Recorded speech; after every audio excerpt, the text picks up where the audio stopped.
बर' हारिनि सोमावसारनायनि जारिमिनजों सोमोन्दो गोनां दरसे बर' गामि जाय गामिनि सा 10 बर' आइजोफोरा इनायै जिनाहारि खालामजादों। बे गामियानो जाबाय क'क्राझार जिल्लानि सिङाव थानाय भुमका गामि। बार'नं भुमका गामिया बर'फोरनि मोनसे गिदिर जारिमिनारि गामि। थांनाय 1988 मायथाइयाव सोमजिदोंमोन बे दुखुनांथाव जाथाया। एबसुनि सोमावसारनाय समाव आसाम पुलिस सान्थ्रिफोरजों जिनाहारि खालामजादों बे गामिनि सा 10 बर' आइजोफोरा। बारलांबाय बोसोरनि उनाव बोसोर। बड'फा उपेन्द्रनाथ ब्रह्मनि दैदेननायाव दुलाराय बर' फरायसा आफादा बर' हारिनि रैखाथि, थामोनथा आरो उदांस्रिनि थाखाय आलादा बड'लेण्ड रायजो सोरजिनायनि थाखाय सोमावसारनाय समाव आसाम पुलिस सान्थ्रिफोरजों क'क्राझार जिल्लानि बिसमुरि हालामनि 12 नं भुमका गामिनि सा 10 बर' आइजोफोरा इनायै जिनाहारि खालामजादोंमोन। जाय आइजोफोरा दिनैसिमबो गोबां दुखु खस्थ'नि गेजेरजों रायजो जागासिनो दङ।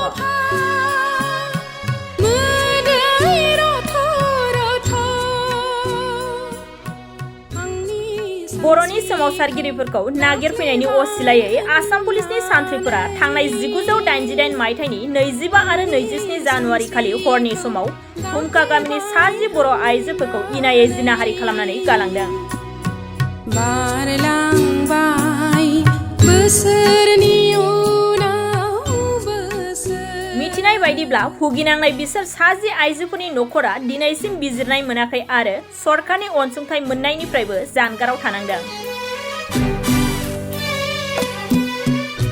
बेखौनो खौरां लानो थाखाय दिनै बड'लेण्ड जनजाति सुरक्षा मन्चनि मावफुं आफादगिरि दावराय दैखेब नार्जारिनि दैदेननाय मोनसे हान्जाया भुगिनांनाय आइजोफोरनि नखराव दावबायहैदों।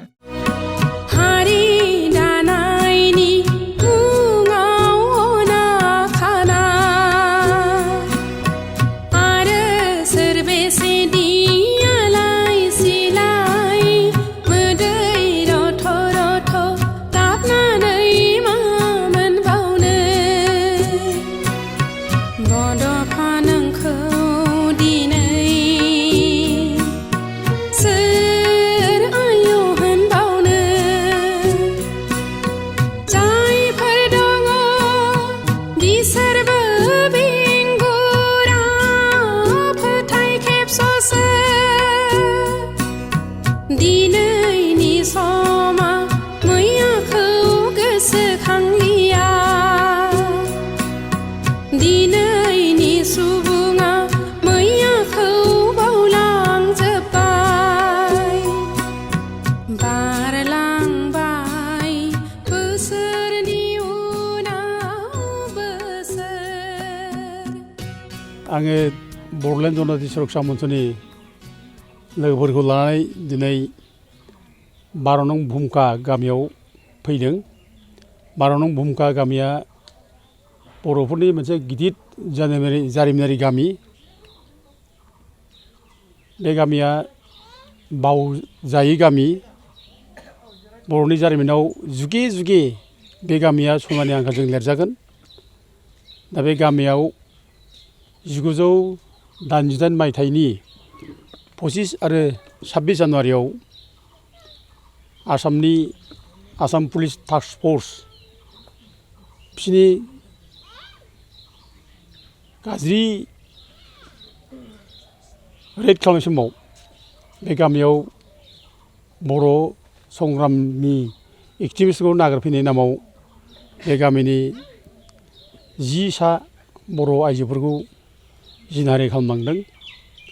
दा बे गामिया बेखायनो जारिमिनारि गामि बियो। दा जों बेखौ अरायबो गोसोआव लानांगोन, बेखौ जों बावनो हाया। आरो उपेन्द्रनाथ ब्रह्म दैदेननाय बड'लेण्ड आन्दलननि बेनो देरसिन मोनसे हिस्ट'रिक जारिमिनारि मोनसे जाथाय बियो।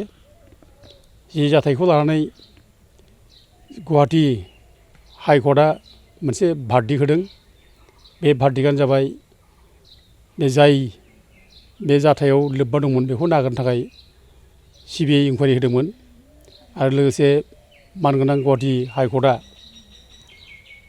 क'क्राझारनि SP RC थायलखौ सासपेन्ड खालामहोदों आरो लोगोसे सेरफांगुरि आउटपस्टनि आइसि थानाराथ फुकन बेखौबो सासपेन्ड खालामहोदों आरो लोगोसे सासे पुलिस कनस्टेबोल बेबो सासपेन्ड जाफादों।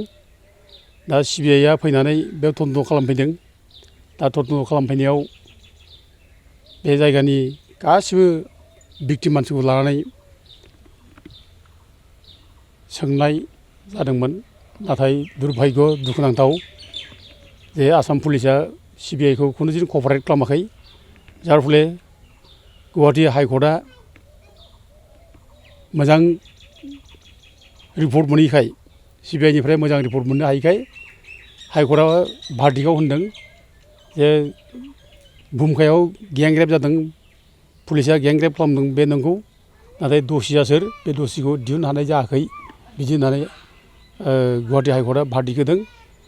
दा बे भुमका गामिनि 10 सा बर' आइजोफ्रा न्याय मोननाय जायाखिसै।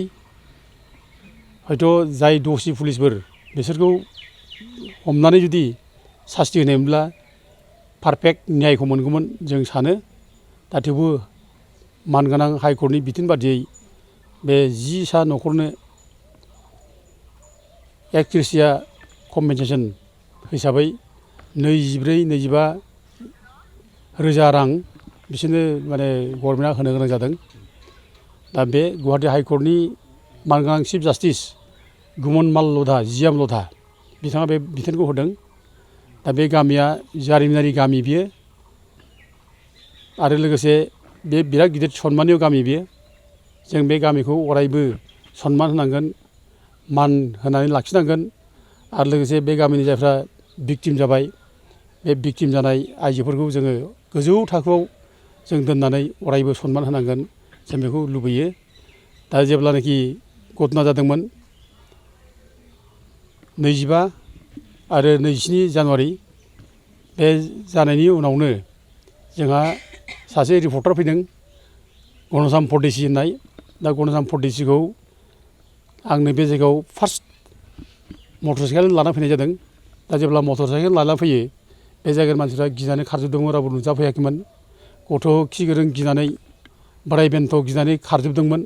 मानोना बे समाव बिराद आतंक जादोंमोन, गिलु बालु आतंक। हरनि समाव नों पुलिस रेड खालामनानै एफा बुरजा हिन्जावसाफोरखौ रेप खालामलांनाय बेनिफ्राय देरसिन गिथाव जाथाय हिस्ट्रियाव गैया, मोननो थाङा। बे हिसाबै बे गामिनि मानसिफ्रा बयबो गिनानै खारजोबदोंमोन। खिन्थु जों लेंहरलायनानै जेब्लानाखि स्टेटमेन्ट लायो गासिबो खबरखौ लाजोबो। ओमफ्राय बेनिफ्राय गणसाम परदेसिया जेब्ला बेखौ लिरो टेलिग्राफ पेपाराव लिरनायनि उनाव बे पेपाराव जेब्ला ओंखारो अब्ला गुवाहाटि हाइकर्टनि मानगोनां चिफ जास्टिस गुमनमाल लधाया गाव ब्रह्मपुत्र दैनि फेरि सायाव साहा लोंबाय थादोंमोन होनना बुंदों, बेलासिनि साहा। बेयाव बे पेपाराव फरायनो मोननानै बिनिफ्रायनो बियो क'क्राझाराव बेबायदि केस दं नामा बेखौ सु मथ' जारि खालामनानै क'क्राझारनिफ्राय केसखौ लांजोबो गुवाहाटि हाइकर्टआव। बे गुवाहाटि हाइकर्टआव लांनायनि उननिफ्रायसो जोंनि बे केसा गुरुत्त मोनदों, बिसार जादों। हयथ' जोङो क'क्राझारावल' जों नाजायोमोनब्ला जोङो न्याय मोननाय नङामोन, जों खुनु बिसार मोननाय नङामोन, जों बेखौ साननो हायो। दा जिखि दाजाथों जों बे गामिखौ जों बिराद मोनसे सनमाननीय गामि हिसाबै जों नायनांगोन। बर' रायजो राजाफ्रा जों बिसोरखौ सनमान गोनां होननानै जोङो आदर खालामनांगोन आरो बे बेक्तिफोरखौ जाय माने भिक्टिम जाबाय बे बेक्तिफोरखौ जों अरायबो सनमान होनानै जों गोजौ थाखोआव दोननो रोंनांगोन। दा बे ओमफ्राय मोनसे जाथाय जाबाय जे बे गामिनि जाय गोरिब गुन्द्रा बिसोरखौ गोबां माने स्किमफोर फैयोब्लाबो होनाय जायाखै, सरकारि स्किमफ्रा बिसोरनि खाथियाव फैफैनाय जायाखै, जों होनांगौ। दा बे भिक्टिम न'खरल' नङा, बे गामिनि मानसिफोरनोनो जोङो होनांगौ आरो बे गामिखौ जों जोंगा मागा सनमाननीय मोनसे गामि, हिस्ट'रिक गामि हिसाबै जों लाखिनांगौ। आरो बे गामिनि थाखाय जोङो सहाय होनायाव जों बेयाव राजनितिनि फाराग जों लाबोलायनाङा। बेयाव सोरबा BPF हान्जा, सोरबा UPPL हान्जा, सोरबा BJP हान्जा, सोरबा कंग्रेस हान्जा, बे बाथ्रा जोंनाव फैनो नाङा। गोरिबा गोरिबा पार्टि लानानै जन्म जाया हिसाबै जोंनो स्किमा पार्टि हिसाबै हरखायाखै, स्किमखौ जोंनो हरदों गोरिब हिसाबै हरदों। ओंखायनो बे गोरिब मानसिफ्रा गावनि मोननांगौ अधिकारखौ जों मोननांगोन। दा बे हिसाबैनो जोङो बयबो जाय माने दासान्दि सरकाराव दङ आरो सरकारि नङैफ्राबो बिसोरनि सुजुग सुबिदा मोननायनि थाखाय सहाय होनांगोन जों बेखौ माने खावलायो आरो जोंबो जोंनि धोरोमनिफ्राय जोंनि जनजाति सरकार मन्थ्रिनिफ्राय जोंबो हानायखिनि सहाय होनांगौ होननानै जोङो क'क्राझारनि डिसि मेडामनोबो जोङो लिखित लिरना होदों जे बे भुमखा गामिया हिस्ट'रिक गामि बे हिस्ट'रिक गामियाव जों सहाय हरनांगौ होननानै अरुण'दय स्किमानो होन बा आवास प्लास होन बा माबा मोनसे स्किम दं बेखौ जों होनांगौ होननानै डिसि बायदेवखौ होनाय जादों आरो क'क्राझारनि डिसि बायदेवआवबो बिसोरनो जानाखि स्किम मोननांगौ बेखौ होनाय जागोन बेखौ होथारनानै दा अरुण'दयआव बे 10 न'खरखौ सोना होनाय जाजोब्बाय आरो गुबुन गुबुन स्किमावबो सोना होनाय जागोन होननानै बायदेवआ बुंनाय जादों दा गथिखे जोङो बेबायदि क'अपारेसनखौ जों बयबो होलायनांगौ बिसोरखौ जों नायलायनांगोन दा बेनि थाखाय जों बेफोर बाथ्राखौनो जों दिनै एसे बिसोरनो फोरमायनो होनना फैनाय जादों बुंफोरनो फैनाय जादों आरो लोगोसे बिसोर आंखौ बे भुमखा गामिनि रायजो राजाफ्रा आरो बिसेसकरि भिक्टिमफ्रा आंजों खोब क्ल'स बिसोर आंखौ लिंहरबाय थादों जे जोंनि गामियाव फै होनना बुंबाय थादों आंबो बुंबाय आं थांगोन आरो जों बिसोरखौ गारनानै जोङो खुनुदिन जेबो खामानि मावनो हाया मानोना जोंहा बिसोरजों गोथौ सोमोन्दो दङ जोंनि आन्दलननि थाखायनो बिसोर भिक्टिम जाबाय जेब्ला बड'फा उपेन्द्रनाथ ब्रह्मनि दैदेननायावनो बिसोर भिक्टिम जाबाय जेब्ला जों बिसोरखौ नागारनाङा जों बिसोरखौ अरायबो खाथियाव लानानै जों मावनांगौ बिसोरखौ जों सनमान होनांगौ सुखु दुखु जिखि जाया मानो जों बिसोरनो मिथिहोनांगौ आरो बिसोरखौ जोङो अरायबो खाथियाव लानानै बिसोरनि गोहो स्पिरिटखौ जोङो लानांगौ दा दिनै जों बिसोरखौ नुनानै बिसोरखौ खाथियाव मोननानै बिसोर जोंजों थाफानायखाय बिसोरनि सेहेराफ्रा बिसोरनि जाथायफ्रा जोंनि गोसोआव फैनायखाय जोंनि गोसोआबो गोथार जायो जों गोसोआ थुलुंगासिन मोनो जे जों जाहाथे खुनुदिन गाज्रि मावा जों हारिनि गाज्रि मावा जों हारिनि अननाय खामानि मावा जों गोरिब गुन्द्रानि फारसे मोजां मावगोन गोरिब गुन्द्रानि फारसे जों इसिबां हायो मावलांगोन बे स्पिरिटआ जोंनाव फैयो दा बिसोर जेब्लासिम थाबाय थागोन बिसोर जेब्लासिम जोंनि गोसोआव फैबाय थागोन अब्ला जोंनि गोसोआव थुलुंगानाय फैयो जोंखौ माने बिसोरनो थुलुंगा होयो दा जों बिसोर थानायाव जों खुनुदिन गाज्रि मावनो गोसो जाया जोङो अरायबो जाथि सिबिनो थाखाय जों अरायबो गोरा जायो दा बे हिसाबै आङो दाखालि जेब्ला जेलाव थायो क'क्राझार जेलाव 91 दिन आं जेलाव जेब्ला थायो जेलनिफ्राय गग्रोमोब्लान आं बे जायगायावनो थांग्रोनो होननानै आं गोसो जादोंमोन ओमफ्राय बिसोरबो आंखौ लिंहरनाय हिसाबै आं दिनै फैनाय जाबाय आरो लोगोसे मोनसे माने मिथिनांगौ बाथ्रा जाबाय दाखालि आङो जेलाव आं दाखालि थांबावदों जेलाव आं मानसि नायबावदों बे जेलाव आं दाबो गोसोखांहरो जेलाव थानाय मानसिफ्रा आंनि फिसाफोरबादि गोबाङानो माने आं साननानै लायो आं बिसोरखौ गोसोखांहरो आरो बिसोरबो आं जेब्ला बिदाय जेलनिफ्राय गबोयो बिसोरबो आंखौ गाबगु खुगु आर'नाइ माने गानहोहरनानै आंखौ बिदाय हरदों गाबगु खुगुनो आरो बिसोर आंखौ बुंहरदों जे गोसो बायनाङा सारा दुरबल जानो नाङा खामानिखौ मावबाय था बे बाथ्राखौ बिसोर बुंहरदों बे हिसाबै आङो बावनो हाया आं दाखालि थांबानो जेलाव नायबावदों बिसोरखौ क'क्राझार जेलाव बे NDBनि होन बा गुबुन गुबुन केसाव जेल जानायफोर बिसोर नायबावदों ओमफ्राय जेल जानानै नायनानै फैनाय मोना 3 थारिख मोनायाव जेब्ला आङो माने उन्दुयो उन्दुनाय समाव आंनो हरनि 2टा समाव उपेन्द्रनाथ ब्रह्मआ सिमाङाव सायामाया आंनो बुंफैदों आंखौ बुंफैदों जे बे भुमखानि हिन्जावसाफोरखौ आंनि खाथियाव लाना फै बे बाथ्राखौ उपेन्द्रनाथ ब्रह्मआ बुंदों ओमफ्राय बे बुंदों जे आं बिसोरनो गांफा दख'ना हरगोन बे बाथ्राखौ उपेन्द्रनाथ ब्रह्मआ बुंदों आं अब्ला बेखौ सोंदोंमोन सिमाङावनो जे नोङो साख्रि गैया बाख्रि गैया ना थाखा फैसा गैया नों माजों होनोब्रा आं बे बाथ्राखौ बुंदोंमोन उपेनखौ दा बे बुंदों आं जेरैखि आं होगोनब्रा नों लिंनानै लाबो बे बाथ्राखौ बे आंनि सिगाङाव बुंदों आंबो माने साया माया गोसोआव माने माबा जाबाय आंबो मा खालामगोन मा मागोन जाबाय बिनि सिमांनि खोथाखौ लानानै सिमाङावथ' नुलाबायो जेरैबायदिनो दा बेखौ आं सिमां हिसाबै दोननो ना आं बेखौ माने मोगथां बादि साननानै लानो आं बेखौ न'आवबो आंनि न'खरनि मानसिजोंबो रायलायदों आरो आंनि बिब'फोरजों रायलायदों आङो ओमफ्राय बुंदों आंखौ जे बेखौ नोङो गोरलै लानो नाङा सिमाङाव नोंखौ बुंदोंब्ला नों बेखौ माने फालि नोङो फालिनानै नोङो उपेन्द्रनाथ ब्रह्मआ जेरै दख'ना गांफा होनदों बेखौ नोंनो हो आंखौ बे बुंदों जोंनि आब'मोनहा बुंदों आंनि न'खरनि मानसिया बुंदों दा आंहा बेयावनो जाबाय मा साननांगौआ दा आंखौ बुंबाय आंनि खाथियाव लिंना लाबो दा आं सुबुं आबुं आं बबाव लिंना लांनो बबे जायगायाव लिंना लांनो जायगाबो गैया मिथियाबो बबाव थायो दा थेवबो आंखौ साजेसन खालामदों बे गावनि जेराव बेखौ फबनाय जादों थुलुंगाफुरियाव बे जायगायाव लांना है बे बाथ्राखौ बुंनाय जादों दा बिदि जाबायब्ला आंबो सानबाय जे बेखौ आङो होयोब्ला आं न'खरनि बे उपेन्द्र ब्रह्मनि न'खरनि मानसिखौ लिंहरनायजों लोगोसे बिनि जायनाखि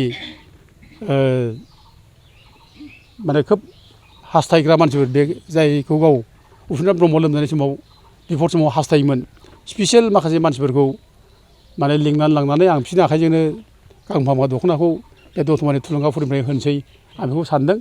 दा बेखायनो आं बेफोर बाथ्राखौ दिनै आं बे बुहुमखानि बे भिक्टिम जानाय जोंनि आइजोफोरनो आङो खोन्थानाय जाबाय आं थाबैनो बे प्रग्रामखौ लानाय जागोन दतमायाव थुलुंगाफुरियाव आरो बे प्रग्रामखौ लायोब्ला आं दहाय बुंनाय बायदि स्पेसियेल माखासे मानसिफोरखौ लिंहरनाय जागोन।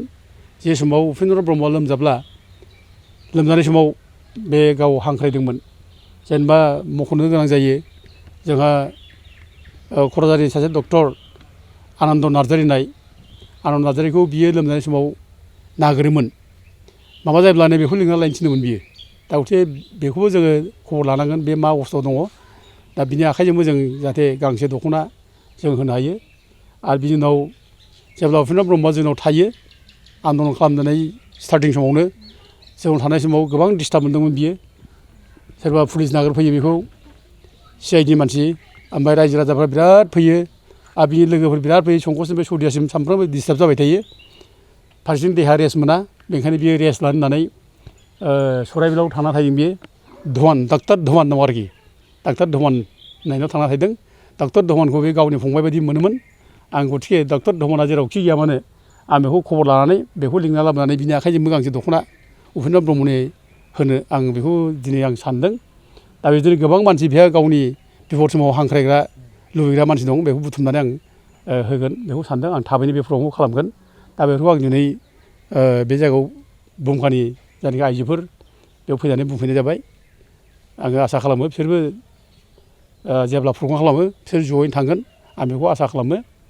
आरो लोगोसे आङो दिनैनि बे माबानि गेजेरजोंनो आंनि बुंफोरनायनि गेजेरजोंनो जायफोर आफादफोर दङ सोरबा आफादफ्रा जुदि माबाफोर जुदि बड'फा उपेन्द्र ब्रह्मनि नामाव जुदि बे बुहुमखानि आइजोफोरनो जुदि माबाफोर जुदि होनो गोसो जादोंब्ला होनो हागोन जों बेयाव उसुबिदा जेबो आपत्ति खालामा। खिन्थु होयोब्लाबो जाहाथे माने जोंजों रायज्लायनानै जाहाथे माबा खालामो जगाजग खालामलायो जों बेखौ लुबैयो। दा बेखिनि फोसावनाय जाबाय। आरो लोगोसे बिथांमोननि जानाखि माबाफोर दुखु दाहानि जानाखि माबाफोर दङ फिसा सहाय लुबैनाय दङ सहाय मोनथावथाव माबाफोर दङ बेखौ जाहाथे जोंनि आफादफ्रा खुनु राजनिथिनि फाराग लालाया जासे जाहाथे सहाय होयो आं बेखौनो खावलायहरनाय जाबाय।